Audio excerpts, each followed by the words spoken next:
FIR అంటే ఏంటని మనందరికీ తెలుసు. పోలీస్ స్టేషన్‌కెళ్ళి ఒక కంప్లెయింట్ ఇచ్చి రిజిస్టర్ అయిందా లేదా అనడానికి ప్రూఫ్ ఎఫ్ఐఆర్. మరి పీఓఆర్ అంటే ఏంటి? దీన్ని ఎవరు ఫైల్ చేస్తారు? చాలా మందికి తెలీదు పీఓఆర్ అంటే ఏంటి అని. పీఓఆర్ అంటే ప్రిలిమినరీ అఫెన్స్ రిపోర్ట్. దీన్ని ఫారెస్ట్ డిపార్ట్మెంట్ వాళ్ళు ఫైల్ చేస్తారనమాట.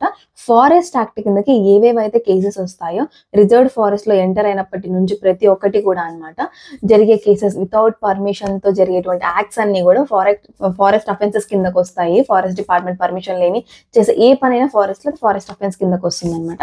వాటన్నిటిని పీఓఆర్ రూపంలో అంటే ఫార్మ్ ఏ కిందకొస్తుందనమాట. పీఓఆర్ రూపంలో ఫైల్ చేస్తారు. ఇది స్టిల్ మాన్యువల్‌లోనే ఉంది. ఎలక్ట్రానికల్ ఇంకా రాలేదు. పోలీస్ వాళ్ళు కేసెస్ రిజిస్టర్ చేశారు ఒకవేళ ఫారెస్ట్ అఫెన్సెస్‌కి అంటే వాళ్ళు ఎఫ్ఐఆర్ ఫైల్ చేసిన తర్వాత ఒకవేళ వాళ్ళ దగ్గర ఈ యొక్క ఫారెస్ట్‌కి సంబంధించిన మెటీరియల్ ఎవిడెన్స్ అయితే దొరుకుతుంది గదా!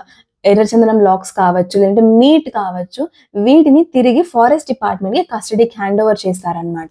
సో, ఎఫ్ఐఆర్ గనక ఫైల్ చేసేది పోలీస్ డిపార్ట్మెంట్, పీఓఆర్ ఫైల్ చేసేది ఫారెస్ట్ డిపార్ట్మెంట్. ఇప్పుడు అర్థమైంది కదా పీఓఆర్ అంటే ఏంటి అని చెప్పేసి.